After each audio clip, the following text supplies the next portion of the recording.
Namaste. Namaste.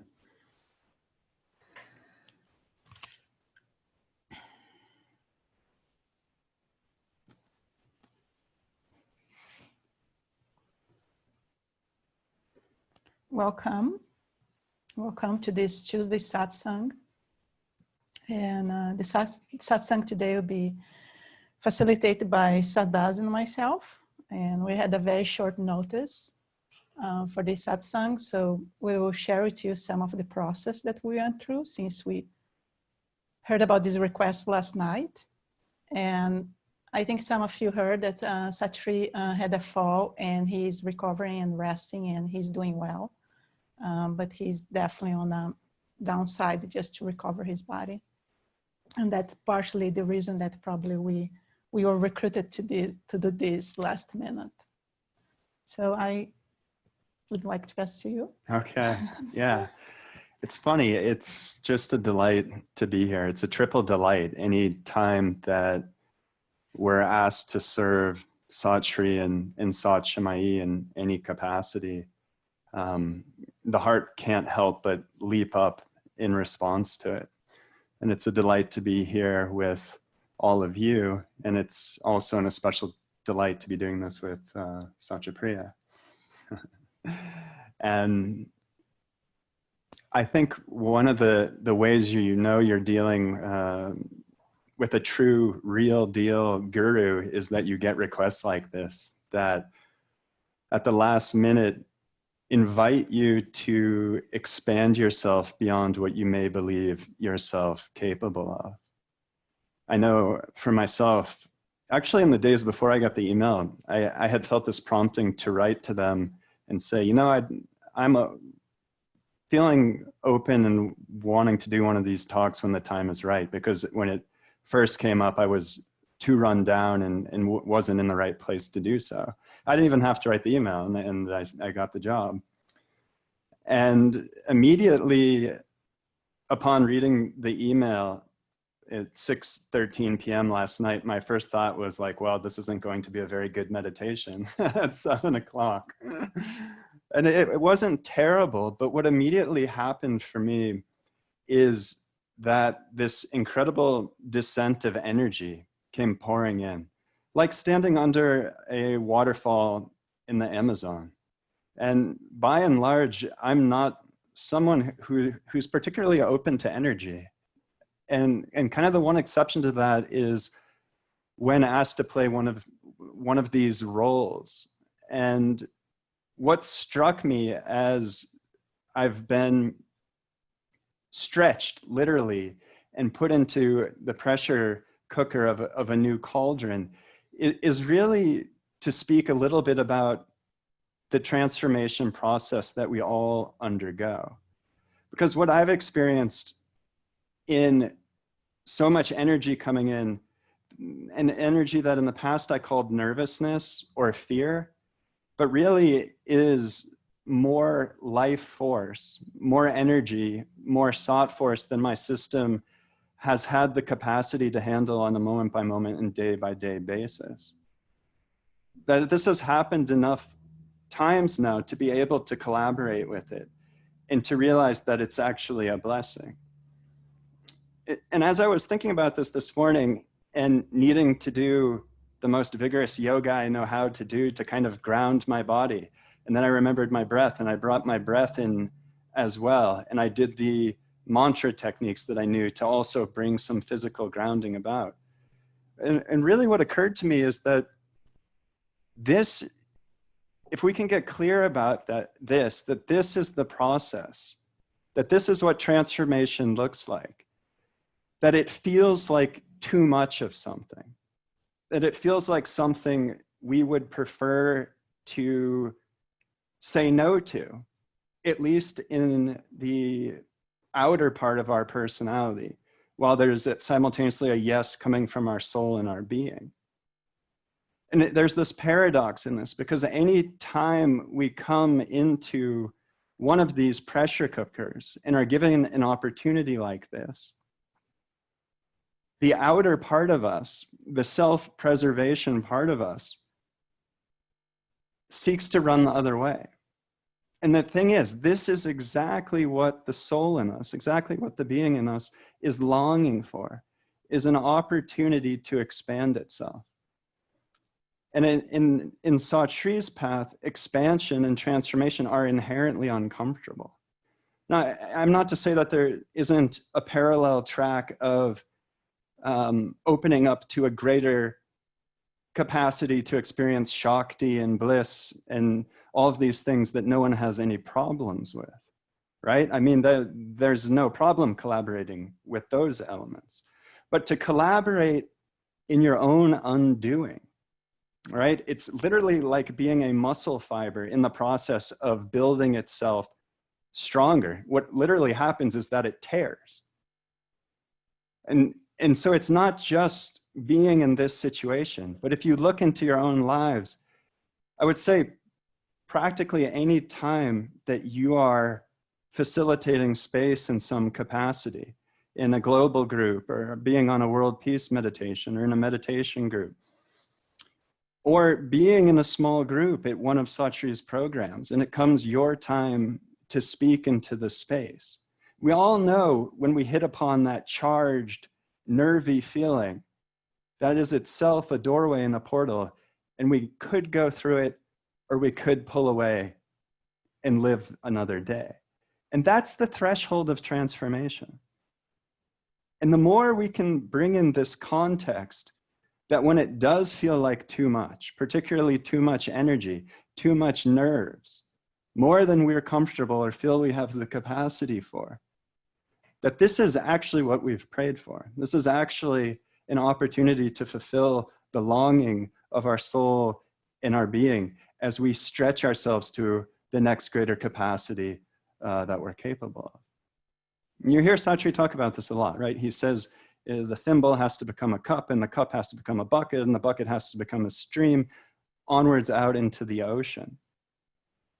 And I just feel for myself, if I can hold one of these processes in the context of this is an inevitable step on the way, on the progression, on the trajectory to bridge the gap between myself and what Satri is, and being capable of holding that exquisite, extraordinary, almost unspeakable state of consciousness that he is. Then what happens is in these moments, we can bring our purpose in, and we can pass through the threshold that otherwise we might hang back from. And in the process, you can't deny that a death happens. It's a death of the old, or at least it feels like a death, to have to go through that place of too muchness. It's an interesting thing, you know, over the course of time, being in front of different groups and in different programs, is that I know that energy will always be there. And that what I used to call fear and nervousness, if you really feel into what fear is, it has this quality of so much aliveness, so much life, energy, compressed into a contraction that it feels almost unbearable. And if you think about the mobilization of the nervous system in an experience of fight or flight, right, that's exactly what you need. So much life energy that you can't help but burst out. And our tendency instead, right, is to come up to this point and to be like, that's too much. I really don't like where this is going, and to pull back from the threshold we could otherwise go through. And a really simple example of this, right? I mean, many people, when they come up and interact with Shree and his programs, they talk about that moment where they hit the raise hand button, right? And the little blue hand went up in the corner, and it put you on the clock, and it put you in a process. And to me, that's the exact same thing that I'm recounting, is that these are all moments where we choose to leap out of the current limitations that we've made for ourselves, and we've made to ensure our survival and safety and self-preservation, until they become either too unbearable, too confining and limiting, or we get an invitation that's in alignment with our soul's longing, and we push through that threshold anyway. So it's always to take a leap. It's always to take a leap. You know, this is the inevitable process of transformation as we stretch ourselves.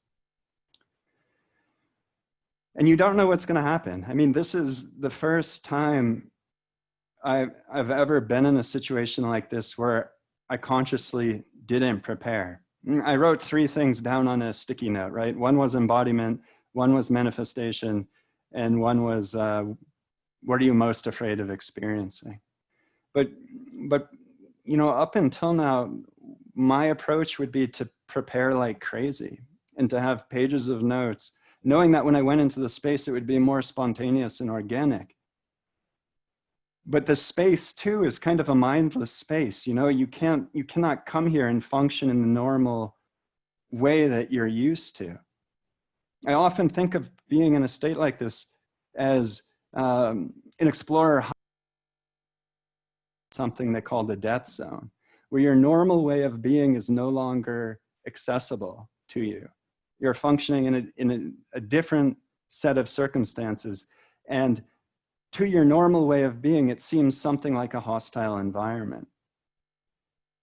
So it's all about having the context prior to taking that leap and tethering to your purpose such that you'll be able to see yourself through it and come out the other side. Maybe lastly, you know, I'll just say, like, there was something important for me in not preparing, because it's, for me, a greater leap than I've been willing to give myself before now. You know, and it includes, and you know, if there's time, I'd like to talk a bit about this too. You know, what we're doing here is we're learning to include the parts of our experience that previously have been too unpleasant and uncomfortable for us to include and embrace, right? And that can include being in front of the community like this and just being hit by blankness, just being nothing there, you know, going into a state of awkwardness and freeze.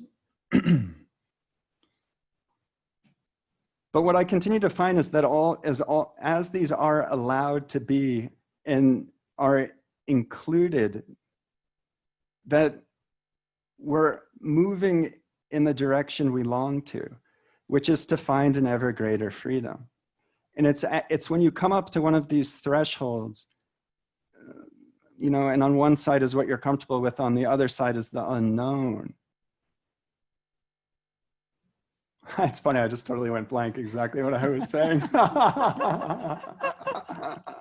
That you give yourself a greater freedom, right? That you give yourself the ability to include this too, and to realize that it serves, and in some ways it's what serves the most. All right, my friend.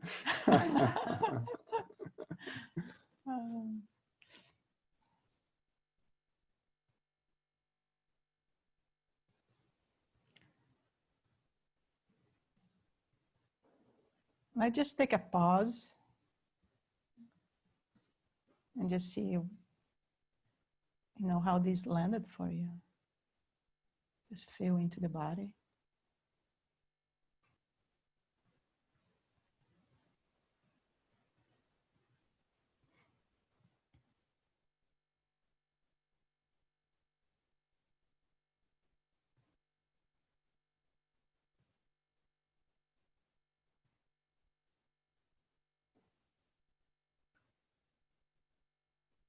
It almost feels that there is a pregnancy energetically.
Do you have anything to say? Oh, do you want to come in and share? Yeah, I can share. You know, but it's so interesting that as we sat in silence, I felt that richness of the depths of the true nature that is that really deep silence and stillness, and how everything arises from there.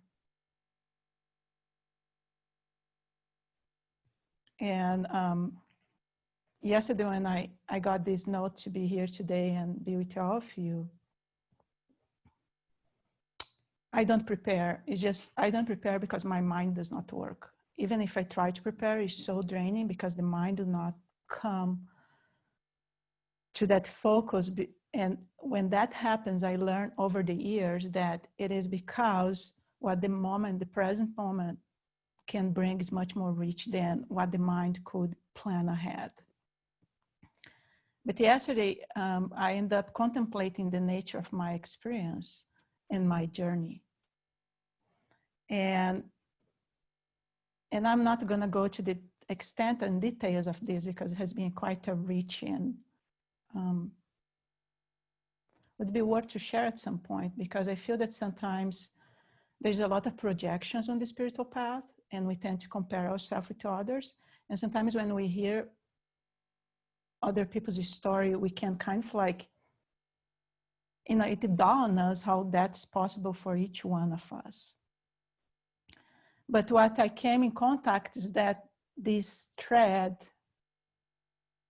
that has run across all the phases in my life and all the experiences that I have ever had. And that thread, I realized that it is this thread of silence and stillness that run across, it carried me across everything that has ever happened to me. And I feel that's the same source that actually existence comes from. So instead of sharing, you know, how I got here, I want to share how the process happened last night when I got these, and I sat in meditation. I could feel this, I called anxious bliss. There's just this amount of bliss in my system, this amount of energy in my system, which, you know, maybe would be called panic or anxiety or something, but I could see that at the, you know, diving deep into the felt experience of that, there's this, like Sada said, the amount of energy that was running through my body was hard to contain, was not familiar to my nervous system. And I have had my nervous system has a lot of trauma, so it's not easy to tolerate sometimes certain energies. But I could feel just this thread. And I remember just inquiring to see, is there fear here? Because, you know, being here in public with all of you is not my comfort zone. I'm very happy sitting in silence and stillness, and that is really something that after my awakening became so kind of like deep established in my system that is really where I rest. But this current that was pushing through my body was something so much into the ananda and the chit of that current that I couldn't deny, but just completely feel that was an expression of ananda in my system. And then the fun things happened that when I woke up this morning, I sat in my bed and I could see the fear. The fear came up. And when I sat with the fear, I could tangibly see that fear was in my mind. And I gave myself full permission to just go into meditation. You know, I live in Washoe Valley and we meditate every morning. I usually go 5:30 and meditate, to just completely merge myself with that fear, not even caring that I would be here in a few hours later. And it's almost something pop in my mind. And suddenly I felt that all that was left was this jittery feeling in my gut. But the curious thing with all this is that I realized that it is embodiment. It is what Sadas was, his word that came up. How at the end of the day, all comes back to embodiment. And my experience is that the more I come into my body, the more ordinary I feel, the more simple I am, the more peaceful. There is more peace, there is more love, there is more simplicity in just everything. And that is pretty much like a paradox sometimes when we think about spiritual experiences and how, we can go to those highs where we know everything and we can see everything and we know the nature of the universe. And I feel that as Sadas was speaking about transformation too, that, when the mother speak about the first fish that came out of the water. And it's one thing for us to read and have a concept about that. But the visceral experience of that is something from a very different order. It is this just saying yes to going outside of the boundaries of ourselves. And that has been basically what Satyapriya is trying to do with me since I came to the community. I have been living here for 4.5 years.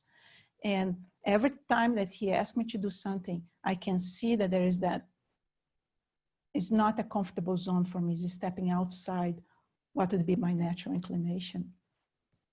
And I felt that, coming here with this short notice is actually, for me, was an invitation for that, to just show up, regardless if I'm going to be, run into shame, run into diminishment, embarrassment.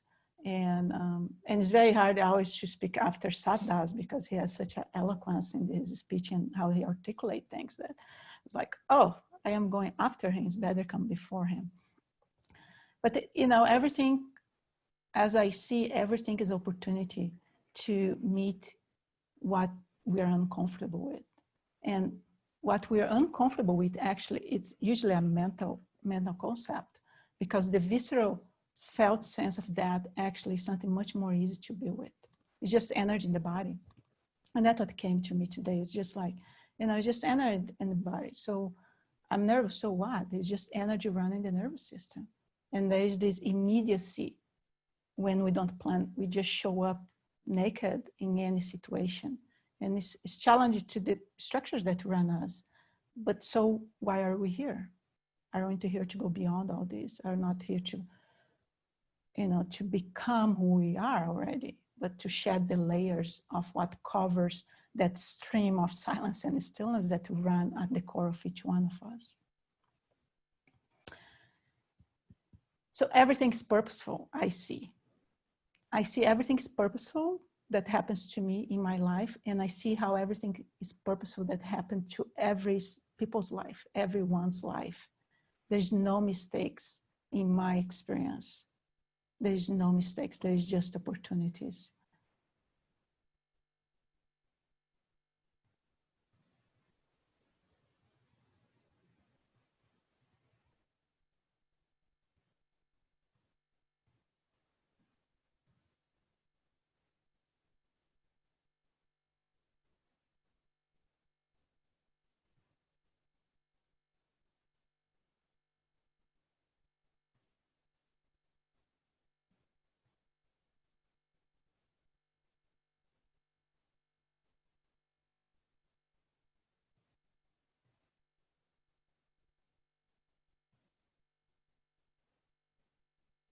To me, the gravitational pull is so strong of this ground, silence, and stillness. I can feel right now is actually, I can see the gravitational pull there.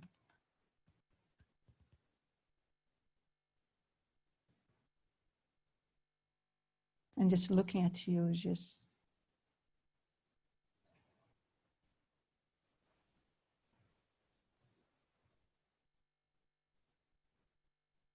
that has been always my aspiration, my longing, has always been for the absolute. And not just to that as a way of bypassing my embodiment, but actually bringing that down in the cells of my body. And it's a tough process, but I don't see anything more worth living for, no matter what it takes.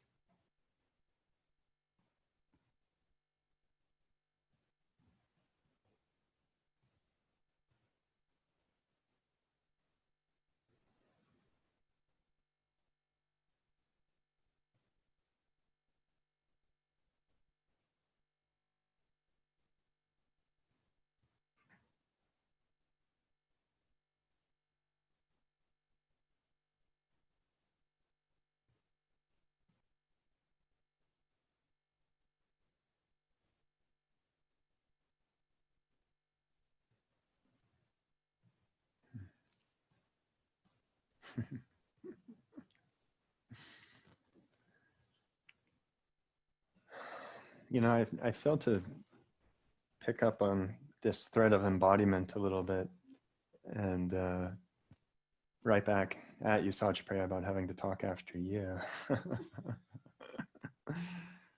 But for me, this is, I feel like a baby in the process of embodiment, and some of you will be far ahead of me on this particular path, but I can speak a little bit about it, and also what I'm discovering as I inhabit my body is everything that in the first place prevented me from being fully here from a young age. You know, as I come in, I have been hitting pockets of overwhelm and terror, just like a breathless hyperventilation.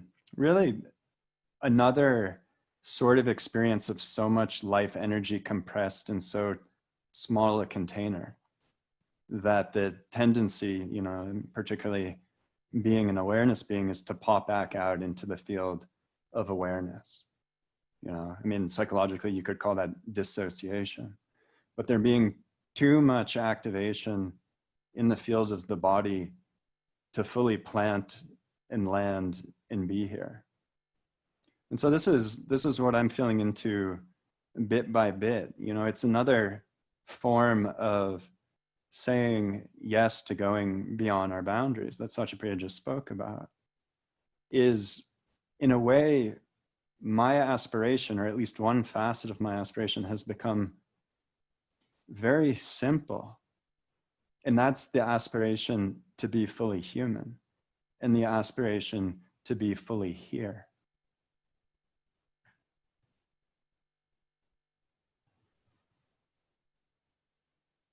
When I look at the course of my days now, there are a couple of things that give me joy each day.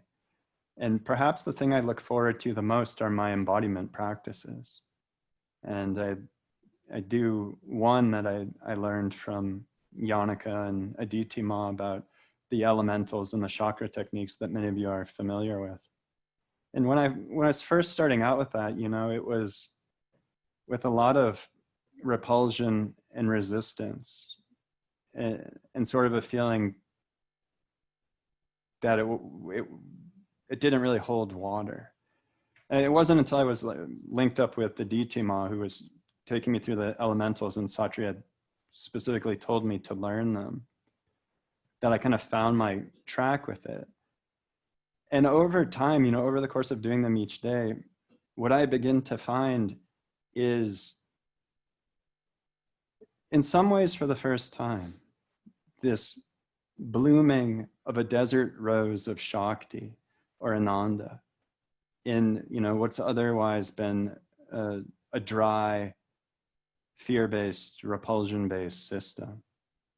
And that each day, you know, now I look forward to doing these chants and then to feeling that blossoming of Ananda in my system, in the way in which that is a sweet balm and an elixir that over time will help fill in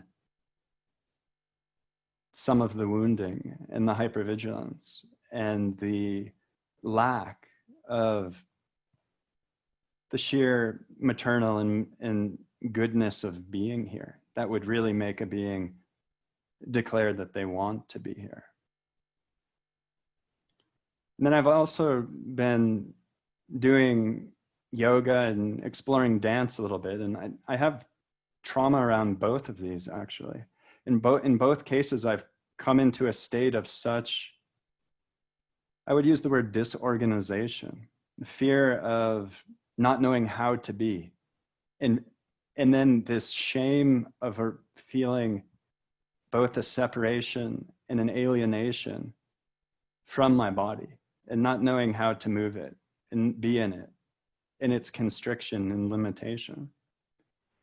And really having to find the way to, I guess, let me back up. The first way I would respond to that is I would come in and so not want these aspects of myself to be present that I would push them away and try to get rid of them. And of course, we all know, right, that's just going to flare up anything around fragility and rawness and wounding. So it's really only been by holding these underdeveloped, these very young and new parts of myself with my own mother's hands, right? The divine feminine coming through me and doing what the lineage of mothers in my own ancestral karma on both sides could do to their own best ability, but were limited by the smallness and the lack of having been held in those own hands themselves. And it's really by giving myself the space to be frightened, to be overwhelmed, to be disorganized, to be skittish and braced, and to go into a submissive posture with people. It's been one of the most painful things for me, is that there are arenas in which I can be quite articulate and words can flow and come. And then I can step outside of the role and outside of the function and outside of that intentional arena. And I'm thrust into the very parts of myself that I least want to be, that I least wish were a part of me. And it's what I keep coming up with in recent days, because this is really up for me, of this invitation as I come into being human and seeing the deep fear that got imprinted and conditioned in my system of being with people, and being with people, and particularly in unstructured situations that evoke the same situations in which I experienced the original wounding, is to really just allow this to be part of the process, that each of us are these untouchable, eternal columns of strength that will outlive the fragility and the rawness and the tenderness and the vulnerability of these bodies and their psyches and their personalities, which have their own strength and magnificence too. But for me, what's really up in this process of embodiment is to hold this incredible paradox that we're eternal and untouchable, and at the same time so fragile in some ways, so capable of being hurt, being wounded.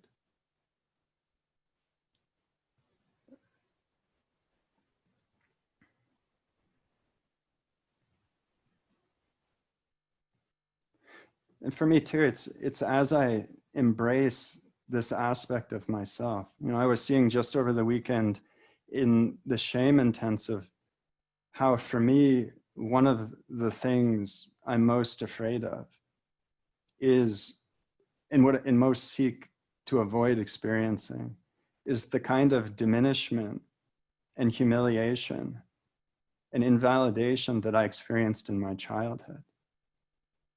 and how strongly imprinted this is in my system, where it goes out for even potential threats that could come back and deliver a blow of that sort. And how this is an area for me where I have tried to live on top of it, rather than dropping through and including and holding it, which is where the real power lies, is going towards these things that we can't bear to be with. Even if, as Shree writes in the Shame Intensive Manual, it's just bit by bit and drop by drop and moment by moment that we just touch into these things that feel like they're too much to bear. And I feel that it's when we do so that we begin to regain the true measure of our power. It's like we dive down into the lower depths of our being, into that dark, mysterious part of ourselves that we could call the asat that lies within each of us. And which is really where, in that teeming darkness, this great fertility and power lie. And to come back for all of ourselves, even the parts that we wish weren't so, that we wish wasn't our Dharma to have to include or wasn't a part of our path to have to walk.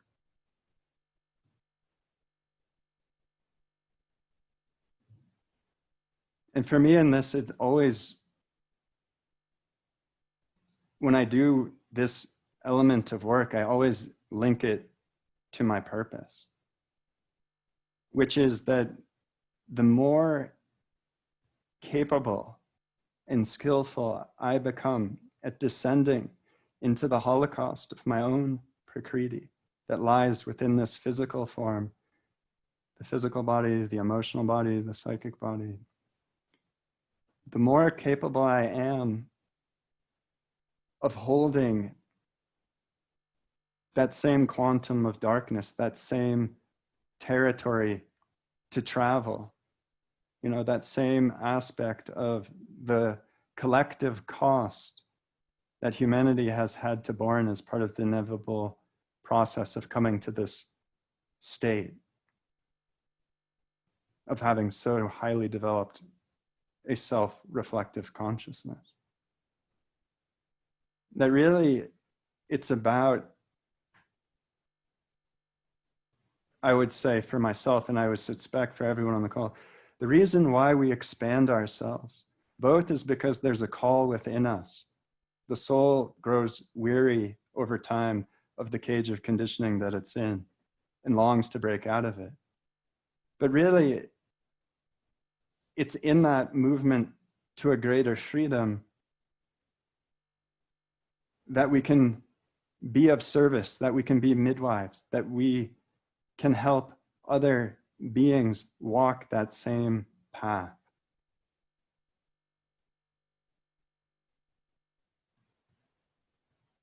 And this is really the only thing that lives me.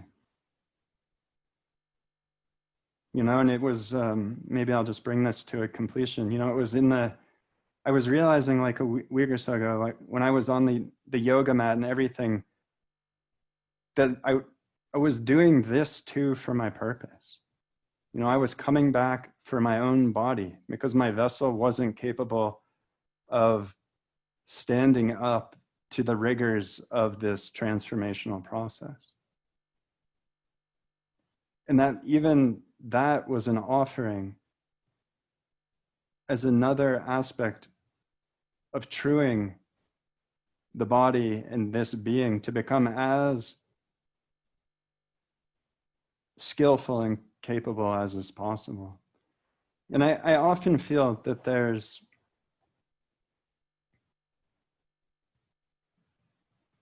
almost an audacity that's required in one's aspiration to long to come to the state of Sat Shree. And yet, to do so, knowing there are so many stages and markers and unfoldings that I can't find in my own personal experience. And yet I always come back to just planting myself in the ground of my own soul that gives birth to this faith in me. That so many things that in this moment that are impossible,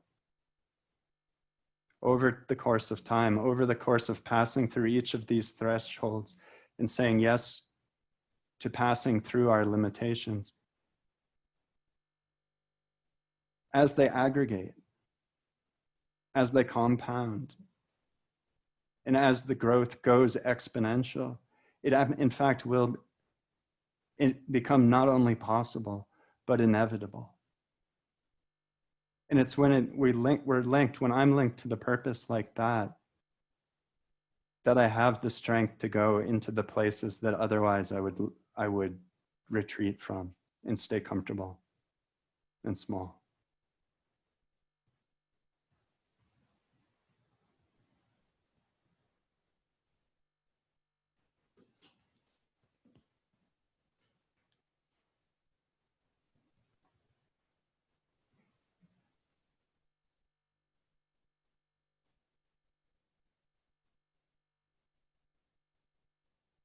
I think we can open for if there is some questions or share. So we saw that there's some hands up.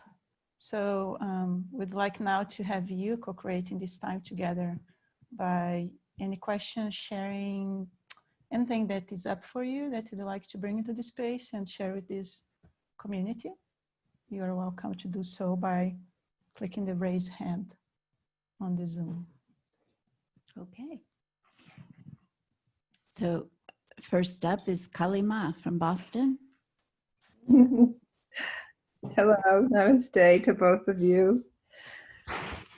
First of all, it's such a joy to see both of you rising up to the challenge of doing this. So I want to thank you both from my deepest part of my heart for doing it, because you're modeling that edge that so much of us experience when we want to expand and when we are unable to for whatever reason, and then we are able to for another reason. So I wanted to say that first. I was nodding so much when both of you were talking that my neck is hurting me. It's all truth, and I loved listening to both of you. So as far as my personal experience that was touched by your sharing, so I live fully from my essence and with only certain people, and I hold back with others because I'm thinking they're not going to understand. And I realize that I don't want to hold back anymore in any situation. And I'm not sure what that's going to look like to be in my full essence in different situations. It might be different than what I'm anticipating. I'm sensing now as I'm talking that perhaps with certain people, my essence can still be fully there, but perhaps I would relate to them in a way that they can understand. And that way I'm not diminishing myself. So I didn't realize that that was a possibility. So as both of you as my witness, and as everyone here who's listening, I am going to step up and I'm going to do it everywhere. And it brings so much joy and tears to fully do that, because there's nothing more important than that in my life. So I thank both of you. Namaste. Thank you.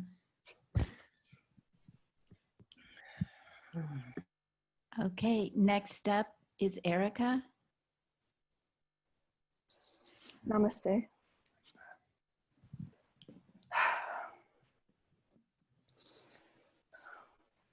You know, in some ways, I felt somewhat triggered by seeing you both come forward, even though what you brought was I mean, I just was starting to just dive into a meditation.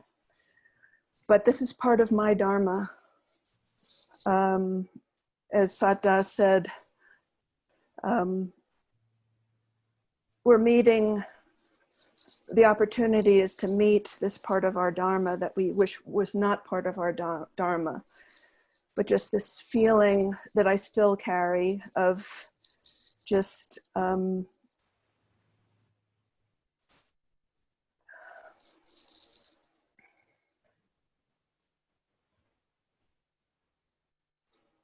I can't even speak it. Can you just feel it, Erika? Yeah, just this, I'm just vibrating right now. Just feel into that.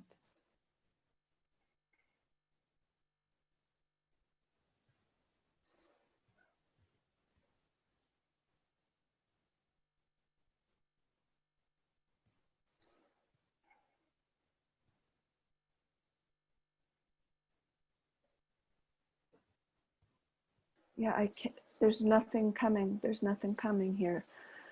Satdas had said, and this is where I want to be. I mean, this is where I'm wish to go. This planting myself in the ground of my own soul. This complete acceptance of what my Dharma is. You know, this struggle that I have between what my life actually is and how it's displaying itself. And this imagination or this past sense of what was mine at one time or what I had. I didn't have it in this life, but I carry this sense of something that I had, that where I was able to do all of what I imagined that I can or could do. And now I'm in this life where I get none of it at all. And I'm reduced to nothing, you know, and certainly on this path that could be seen as a blessing, but it's my Dharma, it's my trial. And it continues to emerge. And my intention is just to continue to burn it. It's here right now. That's why I felt to come forward. And I still don't feel as if I'm touching it.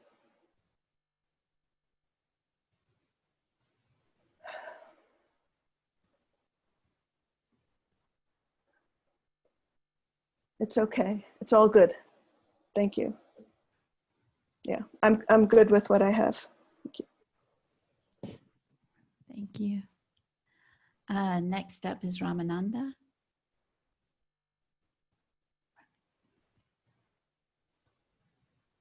Oh, he just left. What happened?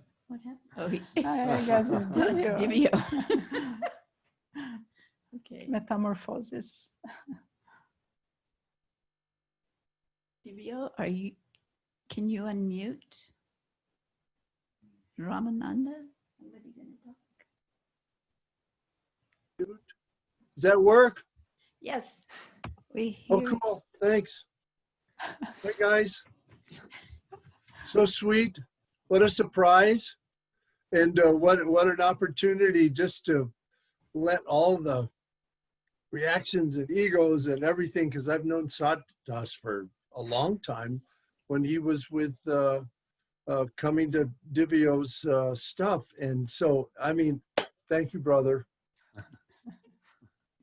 I got a question maybe for both of you.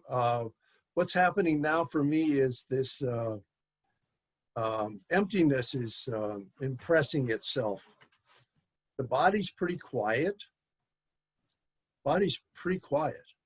There's been so much emptying going out over the last 4 or 5 years. So the body's quiet. The mind is, so when I'm sitting in meditation these days, I notice that all the, still a lot of the subpersonalities are still active. They want my attention and they want to use me. So here's my question. What I've been doing lately is using the mantra that Shree gave me to work with my rage. And So when these things come in and want to use me, I say I withdraw my consent. And the emptiness comes back in. Sometimes I have to do that for the entire meditation. So the question is when you were talking about the fear, Satyapriya, coming up, I've been able to do that sometimes, but with these, anyway, I just like your guys' take on the appropriateness of using that mantra during meditation, or should I just kick back and just let it happen, let it rip?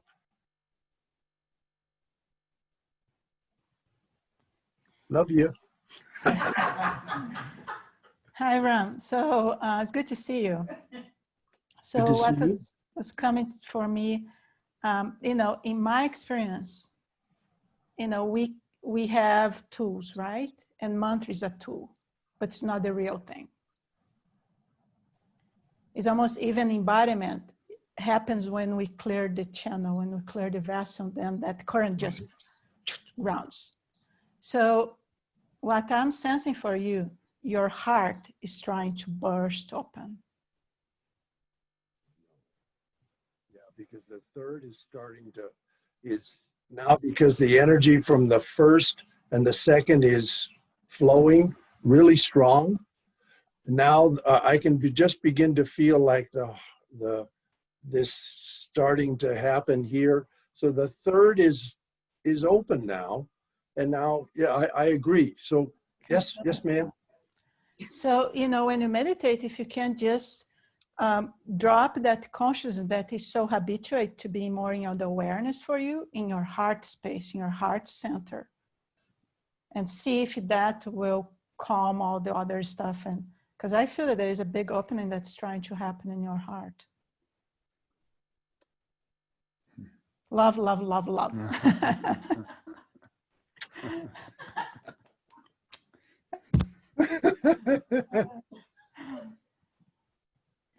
Thank you. Okay. Next up is Phil. Philip, sorry. Philip. Hello. Are you there? Yeah, we can Yes, hear you. we now. are. We can hear you. Yes. It was a kind of a shock and not a shock to see you instead of Shree and Satyamai. And then it felt right. And I want to express meeting you in this way. We've met each other over the last year or two in a few ways as I'm beginning to relate to Satyapriya. And I want to express my appreciation to each of you for how helpful you've been. I wanted to share that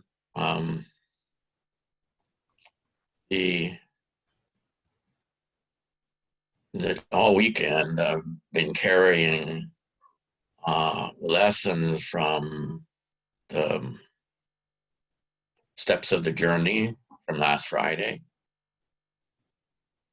and felt that it was such a powerful summary of the journey, and also the challenges of acceptance and surrender. I've been feeling that more and more since Friday, and yesterday on Mount Rainier in hiking and extraordinary heat, and remembering Satri's kind of one of the things he seemed to close with last Friday was to surrender and accept the heat, the fire. And that was extremely valuable yesterday and in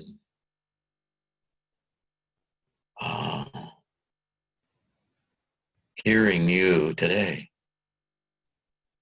So I really want to express my gratitude for all that I've received from Satyapriya and my wanting to release whatever concern I have, and to feel his well-being.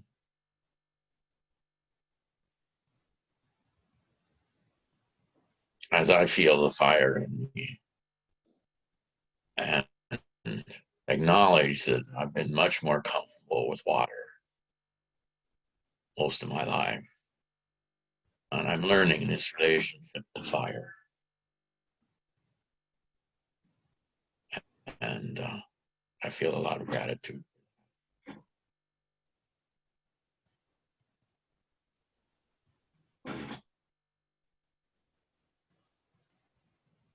Thank you, Philip. It was really heartfelt, your sharing.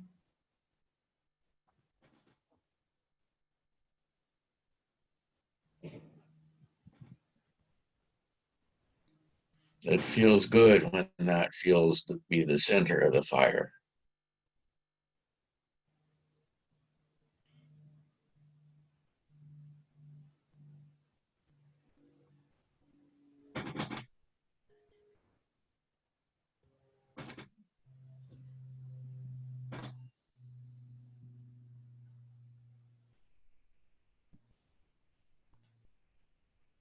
Okay.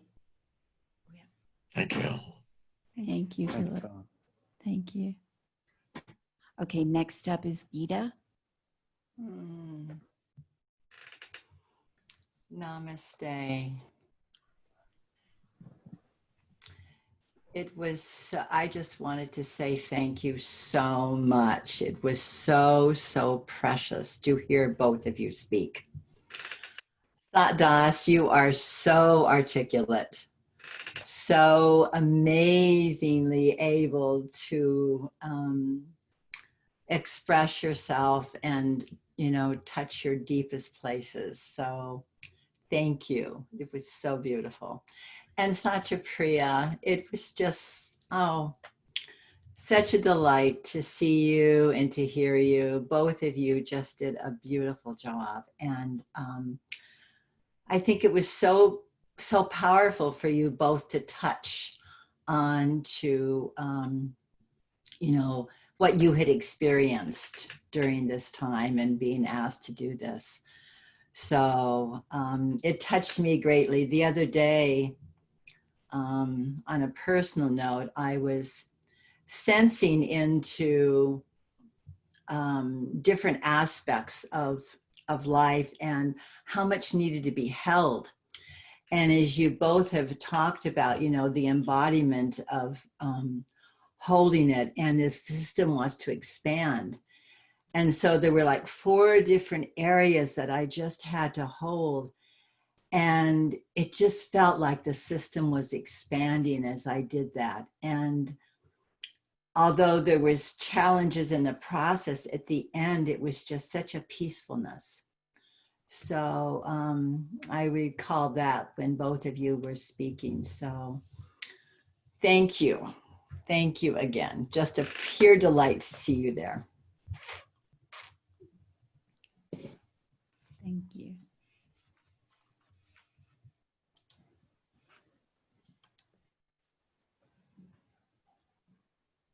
Is there anybody else? No. No. But Sarah left a message. She had to leave early, and she just wanted to say that she felt very moved by the beauty of your holding and sharing love. You know, one of the things, and we didn't have time to kind of like go into that structure where we project how disappointed you might be in seeing not Satyapriya and Satyapriya up front here. we didn't have enough time for that. But I just want to point that all of Satyapriya's teachings is not about staying as a devotee or somebody that assigns authority to him. All his teaching, all his retreats, all his programs is for us to find that essence, that divinity that lives within us, and express that in whatever flavor our Dharma is. And there is no higher or lower as long as we're tapped into that current, which is of truth and love. So Erika mentioned something about the, her so vulnerable, so upfront sharings. We tend to compare. It's not about comparison. It's about we find that essence and let that lives us. And no matter what we're doing, we infuse all our actions, whatever, washing dishes, cleaning the house, whatever it is with that. And that's the fulfillment. Because, is a rediscover of our true being. Is not something other than it's already in each one of us. So that's the beauty, and I think that's also Satyapriya's, we being here today, it points to that he's not interested in keeping that. He's really interested in bringing everybody kind of like manifesting to the extent that each one of us can. So you might see more of this, not just with us, but some other trainers and some other people that have been with Satyapriya for a long time. And it's always an opportunity to learn because we learn with each other. Every single one of us have wisdom, each one of us. As long as we're open and listening with the full opportunity, we are learning from every little creature that is around us.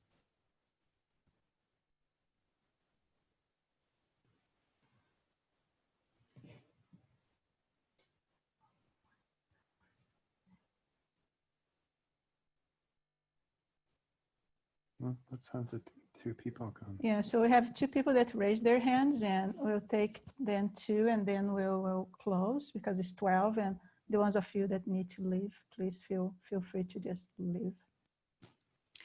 Okay, so, oops.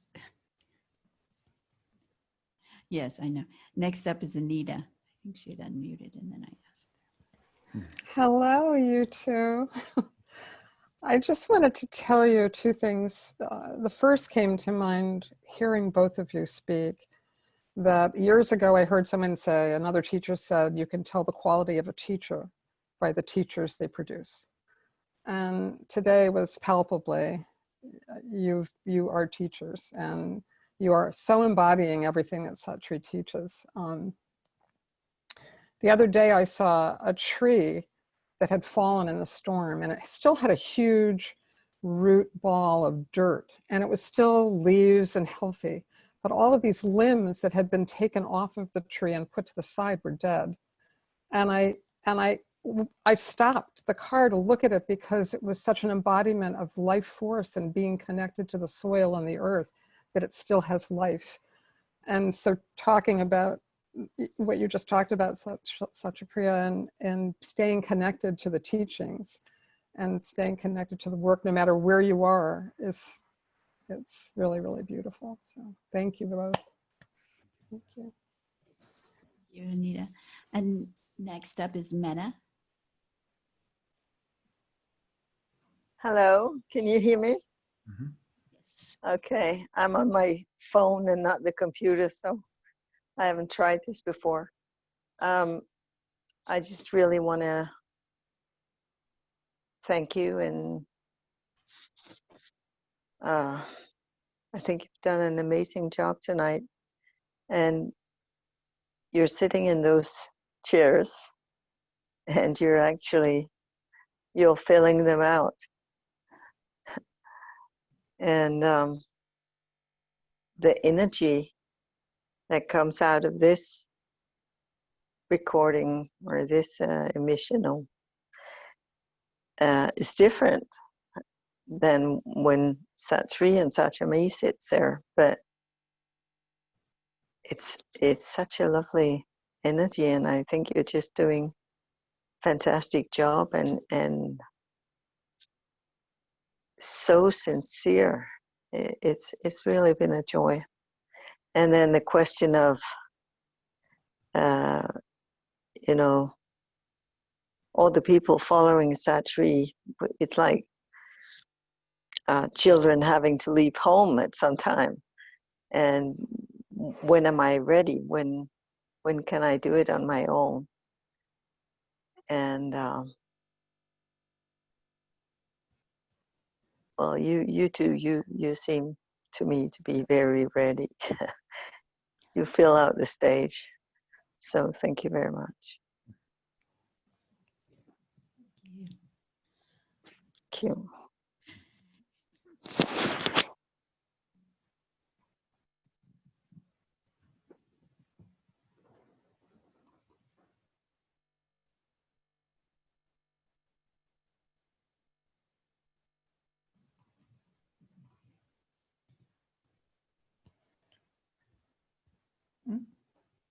So I think we're closing, and just to wrap up, Metta made me remember of one, I don't know the whole line by Rumi, which says, fear where you fear to live, destroy your reputation. So step outside, oh, this is me, step outside of your comfort zone. You are much bigger than you think. And we're all here in the same boat. There's not such a thing as failing. Falling out where? There's nowhere to go. It's just here. So, No, I think you get to be Rumi today, right? That was a nice note to end on. I just will offer my heartfelt gratitude to everyone for co-creating this space and giving us all the chance to leap into a new unknown and a possibility for another facet of what Satri's work might grow to look like. And it would be a delight to have so many of you sit in these chairs and to see what comes through you as divine speaks you, and you enter into the mystery and reveal it to all of us. So it's been an honor and a pleasure. so let's just do maybe 5 minutes silent sitting, because there is quite a bit of energy here. And those of you that need to go, we understand that.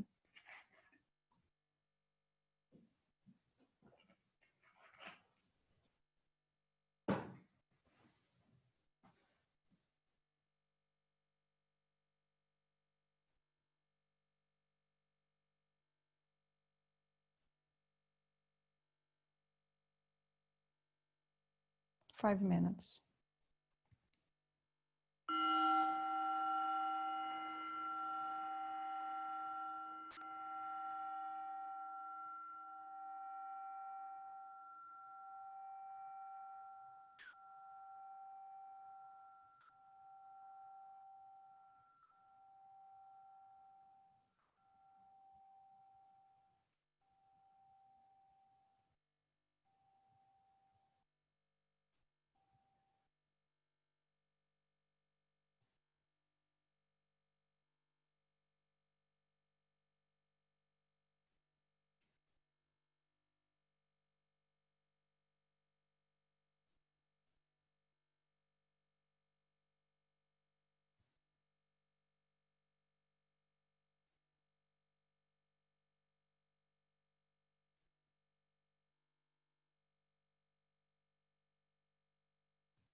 Hari Om Tat Sat. Hari Om Tat Sat. Hari Om Tat Sat Shree. All glories to the Supreme. May truth manifest. Namaste. Namaste.